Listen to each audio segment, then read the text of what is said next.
네, 제 9회차 관세평가 이제 문제풀이 시작하도록 하겠습니다. 네, 안녕하세요. 네, 이제 8분의 1범위가 다 종료가 되고 드디어 4분의 1범위로 지금 넘어왔습니다. 이제 2달 동안에 이제 조금씩 8분의 1범위씩 공부를 진행을 하시다가 갑자기 이제 2배로 늘어난 공부량에 좀 당황스러워 하실 수도 있을 것 같아요.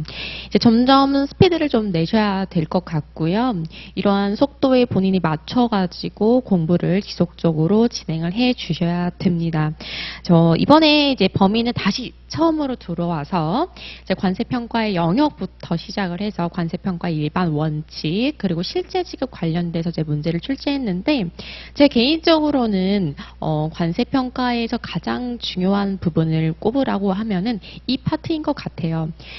관세평가에 대한 전체적인 개념과 얼개를 이해하는 데에 실제 지급 가격만큼 중요한 부분이 없다라고 생각을 합니다. 그렇기 때문에 이번에 시험을 모두가 잘 보셨었으면 좋겠어요.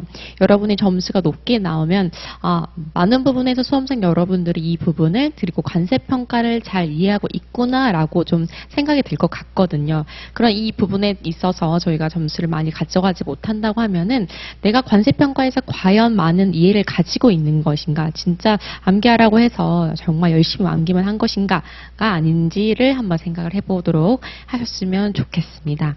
자, 문제 1번 보도록 할게요. 이제 문제 1번은 이제 사례형 문제이고요.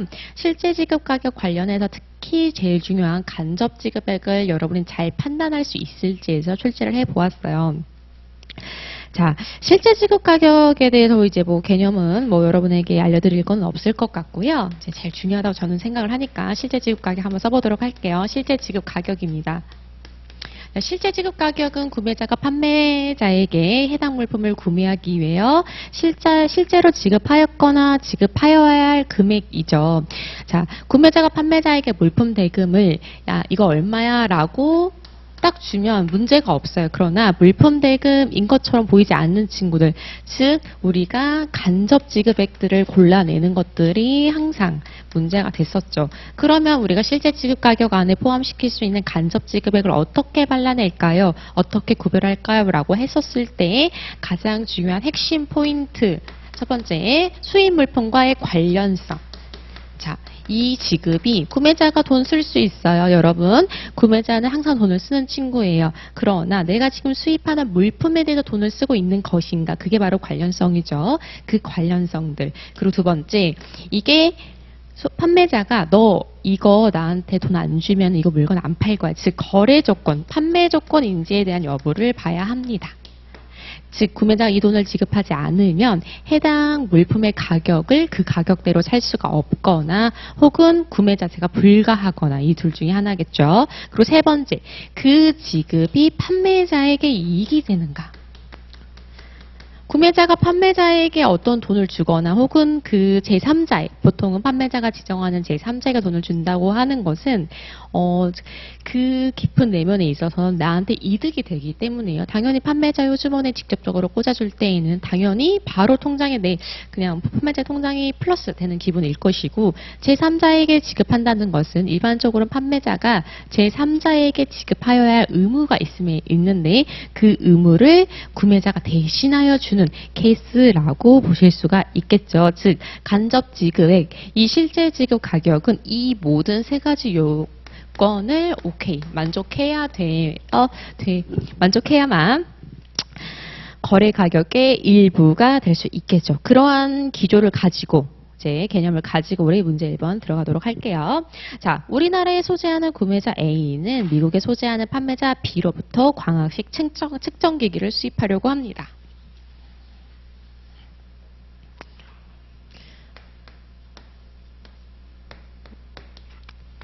판매자 B는 구매자 A로부터 해당 주문서를 수령한 후에 주문을 먼저 넣었겠죠.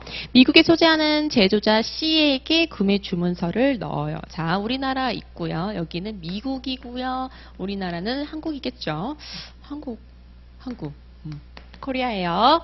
자, 그러니까 얘는 판매자야. 즉 내가 물건을 만들어서 파는 게 아니라 본인도 떼다 파는 거죠. 자, 제조자 C는 판매자에게 해당 공작기를 한 대당 4천만 달러로 4천만 달러를 구매를 하고 있어요.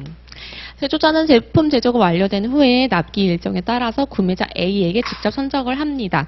자, 이 B가 C한테 물건을 사면서 내가 너한테 산 물건은 이 A라는 친구한테 직접 선적을 해줄래? 라고 지시를 했겠죠.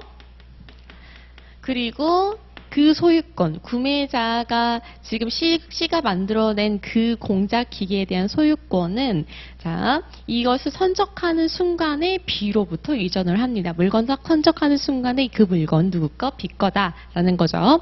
판매자 B는 구매자 A에게 물품 가격 협상을 위해서 얘네들도 이제 물건 팔았으니까 이제 물품 가격 협상해야겠지.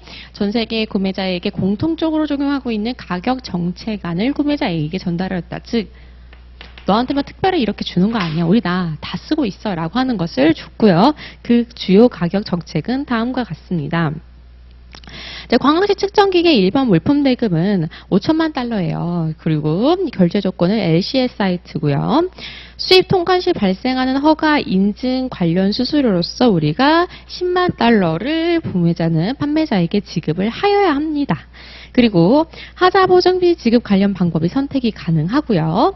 그리고 여러 가지 옵션이 있어요. 그리고 판매자 A의 국내에서 광학식 측정기 작동 관련 교육 서비스를 제공하고 있습니다.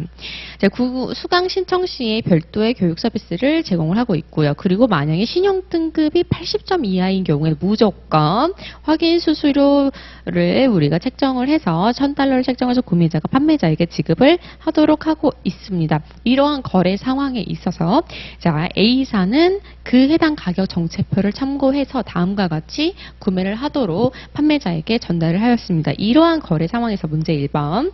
연속 거래에서 관세평가 쟁점비 마지막 거래의 거래 가격에서 인정돼야 될 이유에 대해서 설명하고 쟁점 사례에서 관세평가 기초가 되는 수출 판매가 무엇인지에서 서술하시오라고 되어 있네요. 자, 이러한 거래를 우리 뭐라고 얘기하냐면 연속 거래라고 얘기를 하는 거죠. 연속 거래란 이 거래가 체인처럼 사슬처럼 묶여 있다라고 해서 연속 거래입니다. 그래서 연속 거래에서 가장 중요한 점은 뭐냐면 어떤 금액을 우리가 과세 가격의 기초로 해야 되는지가 가장 중요했었죠. 왜냐하면 금액이 2번 나오니까 즉 거래가 2번 이상 나오니까 거래 가격이 2번 이상 나오죠. 자, 우리가 물품 대금을 명확하게 5천만 달러라고 얘기를 해놨어요. 자, 정확하게 말을 하면 이건 하자 보증 옵션 비용이 포함된 물품 대금 5천만 달러예요. 자, 그러면은 우리나라 과세관청은 A가 수입 신고라는 걸 할 때 어떤 금액을 과세 가격으로 적정하게 신고를 했다라고 볼 것인가라고 했었을 때에 대한 관점을 보는 거예요. 그게 바로 우리는 연속 거래에서 어떤 가격을 선택할 것인가. 그게 우리는 일반적으로 가격을 두 종류로 보죠. 첫 번째, 즉 마지막 거래와 첫 번째 거래가 이렇게 있다라고 얘기를 하고 있습니다. 자, 우리가 선택하는 가격은 뭐죠? 마지막 거래예요. 그 마지막 거래를 그럼 왜 선택할까라는 또 물음이 있겠죠? 그 물음을 우리가 명확하게 암기하고 해석할 줄 알아야 된다라는 겁니다. 자, 그러면은 자, 마지막 거래를 왜 우리가 선택해야 될까라고 했었을 때에 대한 부분 한번 체크해 보도록 할게요. 이거 굉장히 중요하죠. 마지막 거래가 채택되어야 하는 이유. 첫 번째, 관세평가 협정은 수입국에 소재한 구매자에 대한 판매를 전제로 한다라고 되어 있습니다. 즉, 자, 수출자는 어디 있는지 상관없이 수출자의 소재지는 우리가 항상 관여하지 않을게라고 했었지만 일반적으로 이런 관세평가는 수입국에 있는 구매자가 수입국의 구매자가 있는 것을 전제로 한다라고 명확하게 나와 있고요. 두 번째, 마지막 거래가 최초 거래보다 전체 거래의 실체를 충분히 반영하기에 적합한 거래이다. 과세 가격은 법정과 사조서로 조정되는데 최초 거래 수입 거래로 가정할 경우에 사후 기속 이익, 로열티, 생산 지원비 등 누락이 발생한다. 자, 여기에서는 우리가 법정 가산 요소라는 파트가 아니다 보니까 제가 일부러 법정 가산 요소에 대한 부분을 넣지는 않았어요. 그러나 우리가 만약에 연속 거래에 대해서 정말 더 자세하게 나온다고 한다면 이 A라는 친구는 B라는 친구에게 혹은 C라는 친구에게 생산 지원 혹은 사후 기속 이익 그리고 권리 사용료라는 지급의 형태가 나타날 거예요. 자, 만약에 우리가 이 첫 번째 거래, 이 첫 번째 거래 가격을 선택을 한다고 하면은 이거는 어떤 느낌이냐면 판매자를 C로 보고 구매자를 B로 보는 형태예요. 자, 우리가 실제 지급 가격이나 법정 가산 요소나 구매자가 지급하는 것에서 비롯이 되는데 이 B라는 친구는 어떠한 지급을 한 내역이 없습니다.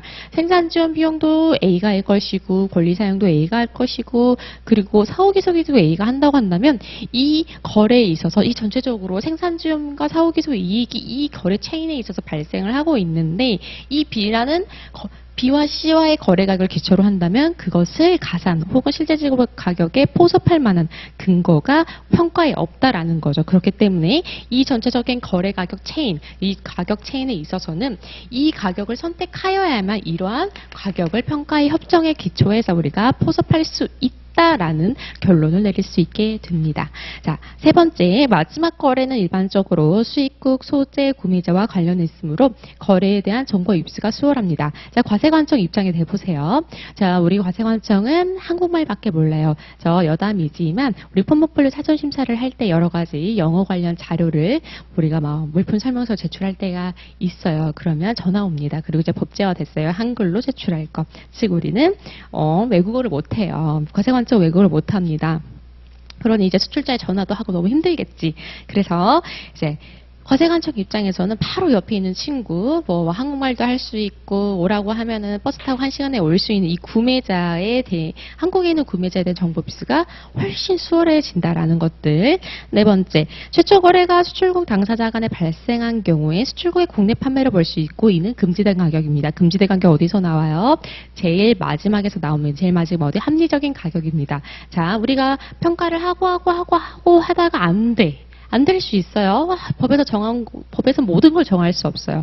그래, 그러면은 어쨌든 물품 가격을 선정을 해야 되고, 너가 어쨌든 합리적으로 가격을 선택을 해야 되는데, 이러한 가격은 그래도 안 된다. 즉, 우리가, 금지된 가격이라고 부르는 리스트들이 있습니다. 그 리스트 중에서 수출국 내에서 결정된 가격은 사용하지 말라라는 규정이 있었죠. 그래서 만약에 B와 C의 거래 가격을 채택을 하게 된다면 미국 내에서 발생하는, 즉, 해외에서 발생하는 수출국 내의 거래 가격이기 때문에 배제 사유에 해당한다라는 것들.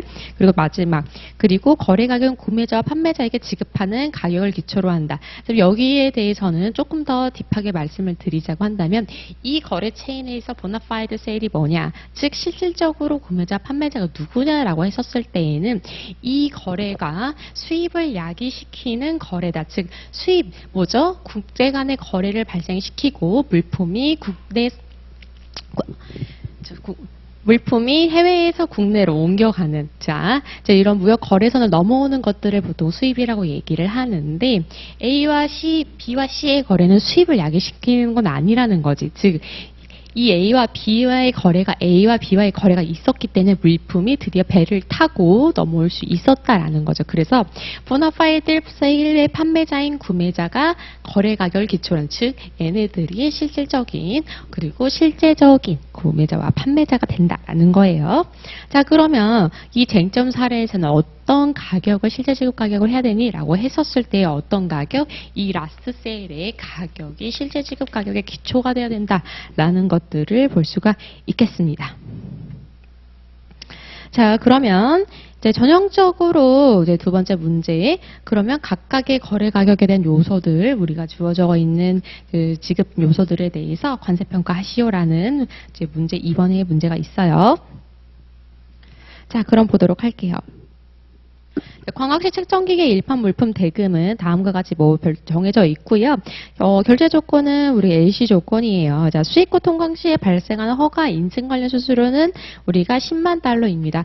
자, 뭐예요? 앞에 보이죠? 수입국 통관 시입니다. 자, 우리가 수입국에 관련된 운송 관련 비용을 더할 때는 그 가산의 범위가 뭐였어요? 네, 수입국 내 본선하여 준비가 완료된 시점과 장소까지를 얘기를 하고 있습니다. 자, 수입국 통관 시에 발생하는, 수입국 통관할 때 뭐죠? 물건을 내린 다음에, 그리고 통관할 때 그 관련된 제반 비용에 발생되는 여러 가지 비용을 얘기해요. 즉, 물건이 이미 본선화의 준비가 완료된 시점과 장소 이후에 발생하는 애들을 얘기를 하고 있고요. 이거는 수입 후에 발생하는 운송 관련, 그 밖에 기타 운송 관련 비용으로 봐서, 제반 비용으로 보아서, 우리가 이거는 실제 지급 가격에서 법정 가산 요소로 빼주는 애들입니다. 그러나 법정 가산 요소 같은 경우에 가장 중요한 핵심 요건 실제 지급 가격 안에 포함되어야 한다라는데 이거는 포함되어 있지 않는 것으로 보여집니다. 왜냐? 별도 지급하는 것으로 보여지기 때문이죠. 자, 하자보증비의 지급 방법은 선택이 가능하고요. 비사는 구매자에게 1년간 하자보증 기간을 명시를 하고 있고요. 즉 하자보증의 의무가 비사에게 있다라는 거예요. 즉 판매자에게 있습니다. 판매자는 하자보증을 수행하기 위해 수입국에 있는 D사와 별도의 하자보증 이익 업무 계약을 체결했고요. D사는 수입국에서 발생하는 B사의 수출 물품에 대한 모든 하자 업무 책임이 있습니다. 즉, 이 거래 관계에서 또 한 명의 친구가 등장을 하게 되는 거죠. 즉, D사입니다. 빨간색 할까? D사. 이 D사라는 친구는 이 애가 가지고 있는 하자보증 업무를 대신 수행하기 위해서 얘랑 계약을 맺고요.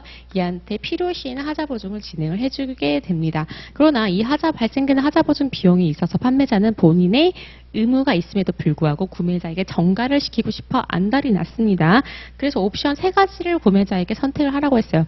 내가 하자보증 의무가 있어. 그래서 너한테 하자보증 해줄 건데 공짜로는 안 되고 다음과 같은 거래 옵션을 선택해서 나한테 물건을 사렴이라고 했습니다. 첫 번째 옵션 같은 경우에는 발생한 하자보증 비용이 5만 달러예요. 그 5만 달러를 내가 너한테 물품 대금 송품장에서 보내주는 거에서 그냥 하자보증 비용 5만 달러 그리고 물품 대금 5만 달러 해가지고 별도로 구분해서 줄게 라는 것들. 두 번째 같은 경우에 나 어차피 너가 5만 달러 주면 내가 얘한테 5만 달러 줘야 돼. 그냥 얘한테 바로 지급해줘.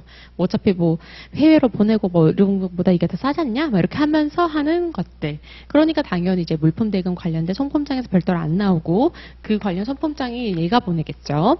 자, 옵션 3에 대해서 봤을 때에는 판매자가 구매자가 송부하는 물대비 하자보증 관련 소품장 같은 경우에 물품 대금을 50만 달러. 자, 50만 달러 포함시켜버리는 거죠. 귀찮으니까. 이렇게 되는 경우에는 우리가 구매자가 판매자에게 이제 어떠한 금액을 어떠한 금액 실제 지급 가격을 받느냐고 했었을 때 구매자 뭘 선택해서 옵션 2번 선택했습니다. 즉, 이 친구를 선택을 했어요. 그래서 물품 대금과 별도로 얘한테 대금 지급이 이루어진다고 하더라도 그게 거래 조건이고 판매자의 의무, 즉 지급하여야 할 의무를 구매자가 대신 수행해주는 지급이기 때문에 이 금액을 모두 간접 지급액으로 봐서 실제 지급 가격으로 포섭합니다. 자, 다음 A국 내에서 광학식 기기가 작동 관련 교육 서비스 제공하고요. 그리고 서비스 비용은 1인당 2,000달러입니다. 자, 수강 신청 시에만 그 해당 금액을 판매자가 구매자에게 징수하고 있습니다. 그게 뭐예요? 구매자가 교육을 들을지 말지 선택할 수 있다라는 거죠. 그러면 물품을 구매하거나 물품의 가격에 영향을 미칠까요? 즉 구매하거나 가격에 영향을 미칠 수는 없습니다. 판매자 입장에서는 그 교육이 별도의 용역 서비스로 취급되는 것이기 때문이죠. 그래서 이 관련된 서비스 관련 비용, 즉 임직원 3명의 수강 신청 관련된 비용은 우리가 실제 지급 가격으로 볼 수 없다라고 되어 있고요. 자, 신용등급 점수가 80점 이하의 업체인 경우에 우리가 확인수수료 관련된 비용이 쏘는데 우리 친구 뭐예요? 75점이에요. 그러면 확인수수료 비용을 줘야겠네요.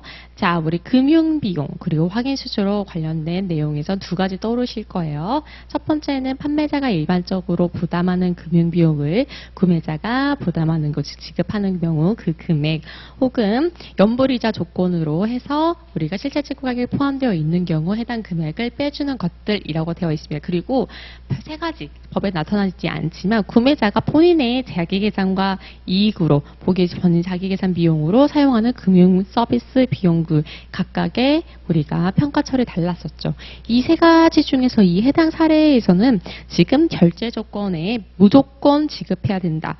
자, 무조건 신용제 결제 조건을 확인 추가하는 방법을 취하고 있다. 즉, 너가 75점 미만이면 나한테 무조건 확인 수수료를 줘야 돼. 그게 나의 이익을 위해서. 왜냐? 확인 수수라는 것 성질 자체는 판매자가 돈을 받는 것을 보장하는 어찌 보면 보험료 같은 성격을 띠고 있습니다. 그래서 그 해당 지급을 일반적으로 판매자가 은행에게 지급을 해줘야 되는데 확인 감사하고 줘야 되는데 그 지급 의무를 구매자에게 전가하고 있으므로 이는 간접 지급액으로 포섭시켜 줘야겠죠.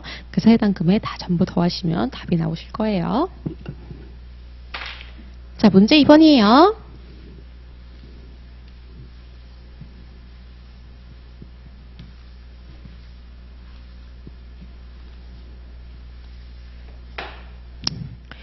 거래 돈은 되게 비슷하고요. 그 관련된 내용도 역시 실제 지급 가격에 포섭하여야 할 간접 지급액을 잘 우리가 발라내느냐가 중요한 문제입니다. 자, 이것 또한 이제 물음을 한번 먼저 읽도록 할게요. 이제 물음은 조금 저희가 이제 1번과는 다르게 하나하나 섹션을 나눠서 5점이라고 나눠 물음으로 출제를 했습니다. 첫 번째, 가격 조정 약관의 정의, 대표적인 거래 유형 3가지 및 가격 조정 약관을 요건을 서술하시고 해당 쟁점 거래가 가격 조정 약관에 의해서 관세 평가될 수 있을지에서 서술하셔도 되어 있네요. 자, 그럼 뭐뭐 써야 돼요? 정의 쓰셔야 되고요. 그리고 정의, 그 다음에 가격 조정 약관이 나타날 수 있는 대표적인 거래 유형 3가지. 이거 평가 공부하셨으면은 요 생소하고 내가 지었을 필요 없어요. 관세평가 협정에서 명백하게 나와 있는 사례이고, 그럼 사례까지 외워야 돼요? 그럼요. 제가 외우라고 했잖아요. 자, 외우시고요. 가격 조정 약관의 요건, 즉 가격 조정 약관의 요건은 관세법에서 명백하게 밝히고 있습니다. 그 건을 서술하시고요. 그리고 해당 쟁점 거래가 가격 조정 약관에서 관세평가 될 수 있을지, 즉 우리 사례 평가하시고요. 그리고 물음 2번, 3번, 4번은 위에 나타나 있는 구매자가 판매자에게 혹은 제3자에게 지급하는 별도의 금액들을 우리가 평가 열심히 해주세요 라고 되어 있네요. 자, 한번 보도록 할게요. 자, 한국의 구매자 A는 구매자 A는 해외에 있는 B로부터 뭐 수입해요? 화장품 수입하고 있습니다. 그 해당 화장품에는 우리 금가루가 좀 뿌려있는, 요즘 옛날에는 내가 하도 이제 예시를 생각하다가 이제 나의 빗대서 생각을 하게 되는데 소량의 순금이 포함되어 있는 화장품을 사본 적이 있어요. 근데 엄청 조금. 자, 그래서 생각이 나서 써봤어요.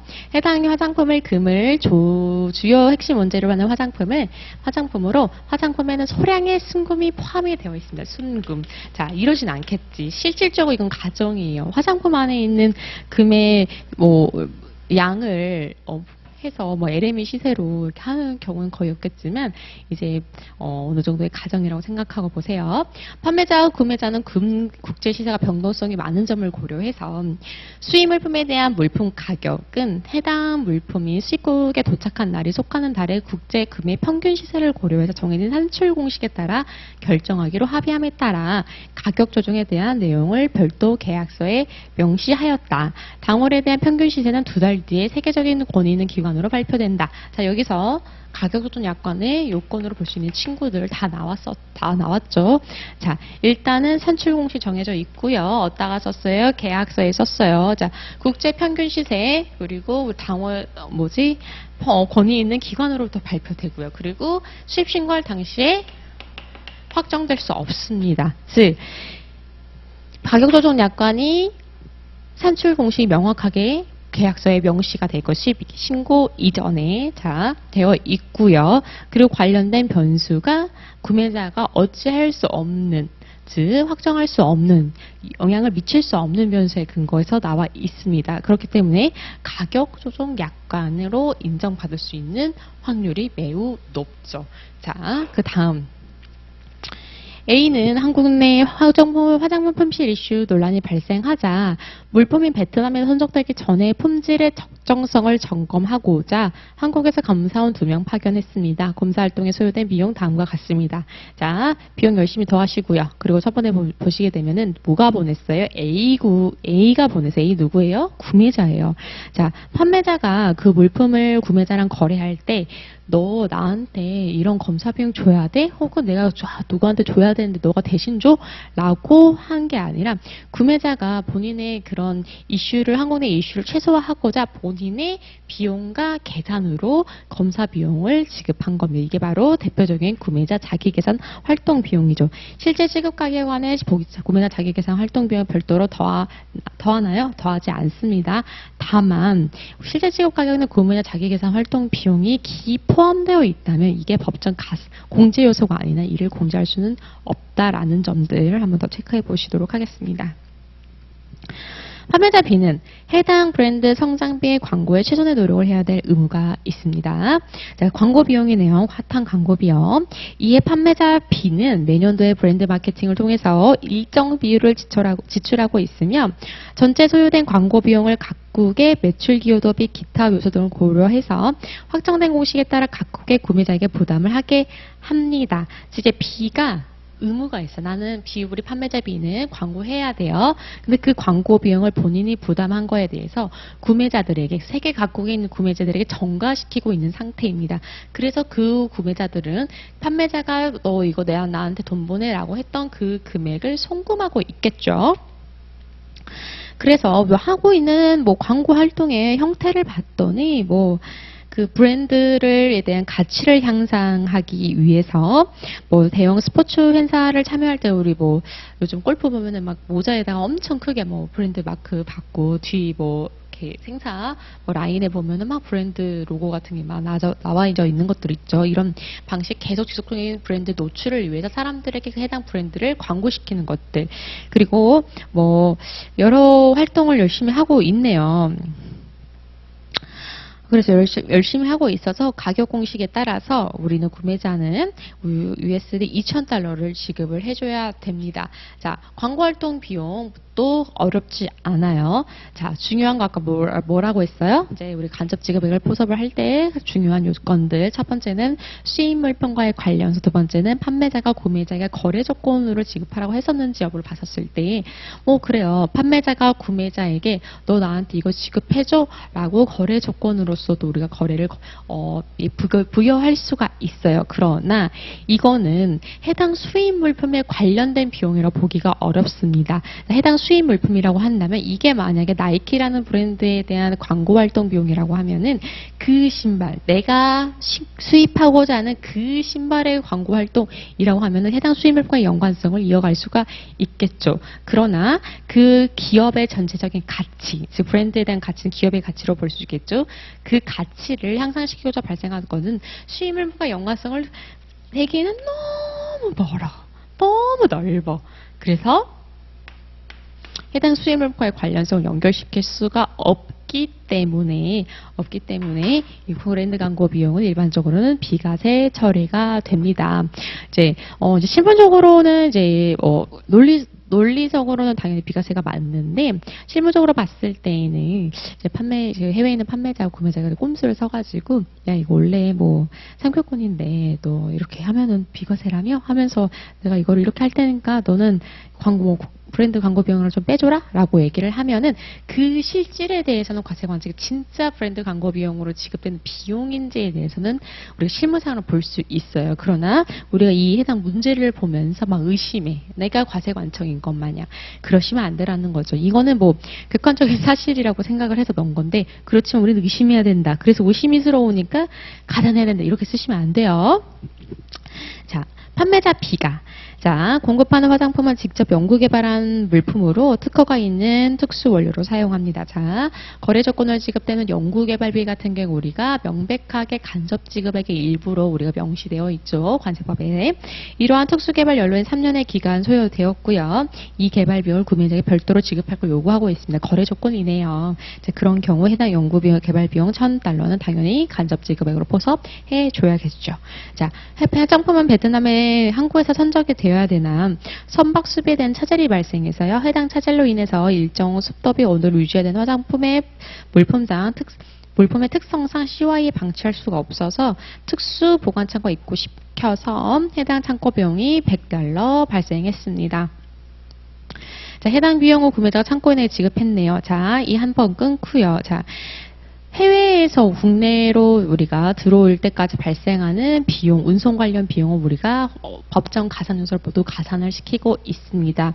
즉 우리가 운송 도중에 발생하는 여러 가지 보관을 해야 된다, 혹은 운송 과정에서 연료도 좀 넣어야 된다, 이런 관련 비용이 운송 관련 비용 다 책정이 별도로 되어 있다, 지급해야 된다라고 얘기를 한다면 우리가 다 그것을 우리가 법정 가산 요소인 운임으로 봤었죠. 이것 또한 우리가 법정 가산 요소인 운임으로 봐야 된다라고 기재를 이해를 해주셔야 됩니다.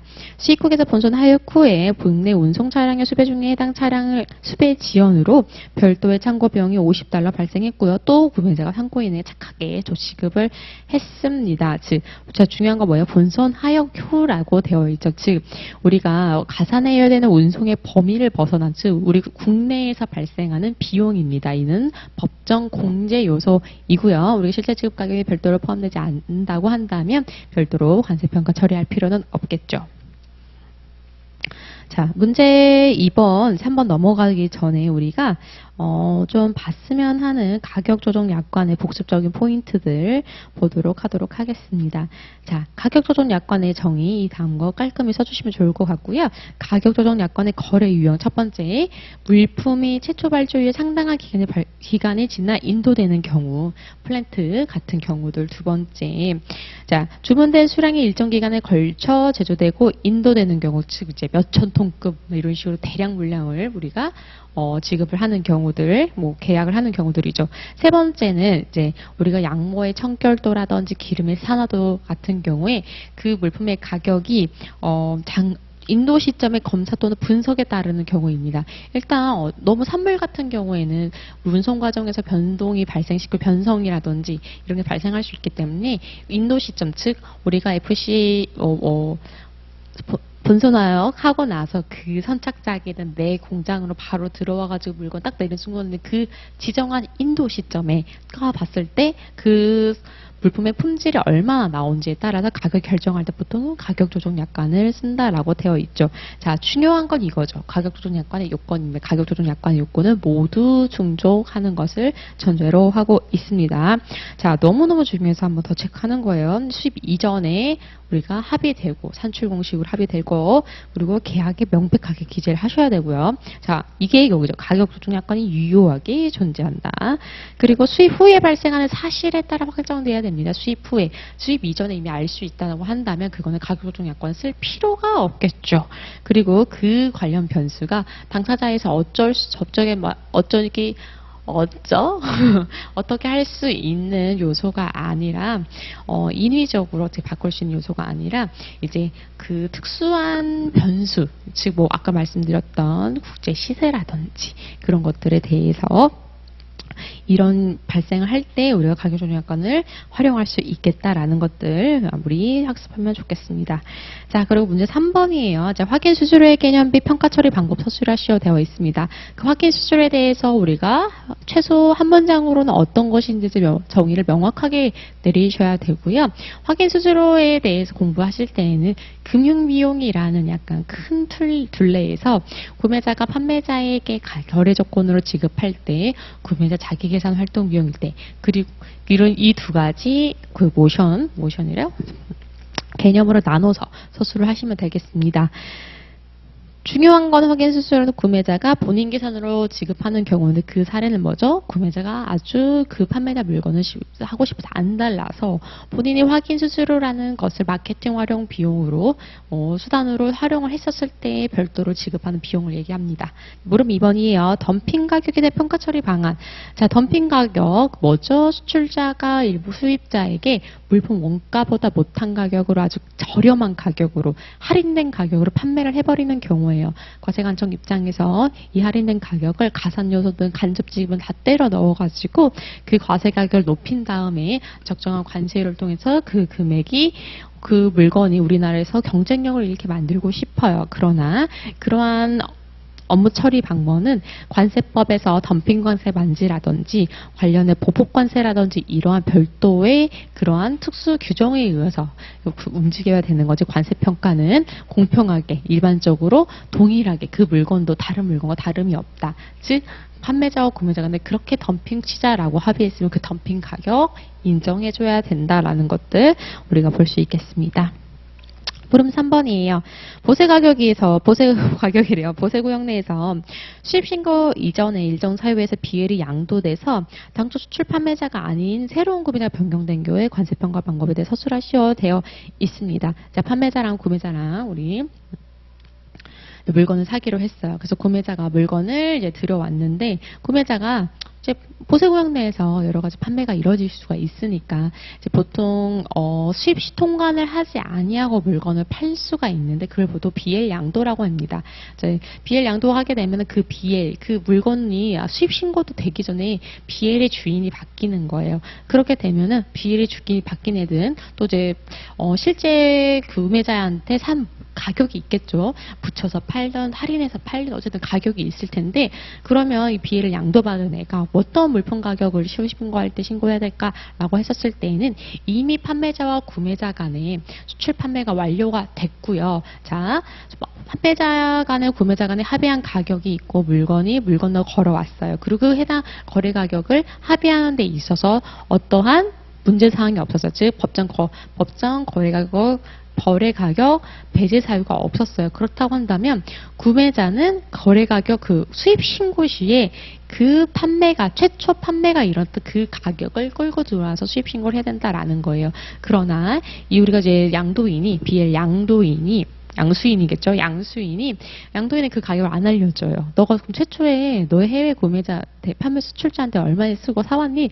는 안 알려줘라고 한다면 어쩔 수 없이 본인이 사온 가격은 수입 신고할 수 없으니까 이 방법 이하로 과세평가 해야겠죠. 자, 문제 4번이에요. 첫 번째 관세평가 일반 원칙에 대해서 논하시오라고 되어 있습니다. 자, 관세평가 일반 원칙 뭐예요? 일반적인 상관행들 우리가 존중을 해줘야 된다라고 거래가격 최우선 법칙들. 즉, 거래가격 웬만해서는 그 거래가격을 기준으로 우리 관세평가를 하여야 하지 내 마음대로 이 방법 썼다가 6방법 썼다가 하는 것이 아니다라는 거죠. 즉, 우리나라에서도 우리가 과세가격을 산정을 할 때 그리고 관세를 거두어 갈 때 과세표준 는 대부분의 95% 이상이 우리가 과세 가격을 산정하는 기준 일반법, 즉 거래 가격이라는 것들 잊지 마셔야 됩니다. 두 번째 우리가 일반적으로 인정된 회계 원칙들. 자, 우리가 회계 원칙들이 등장하는 경우가 보통 많은데 특히 이제 동종 동류 비율을 뭐 어쩌고저쩌고 이런 부분에서 일반적인 회계 원칙의 근거 이런 부분 많이 나오죠. 특히 4번 5방법에서.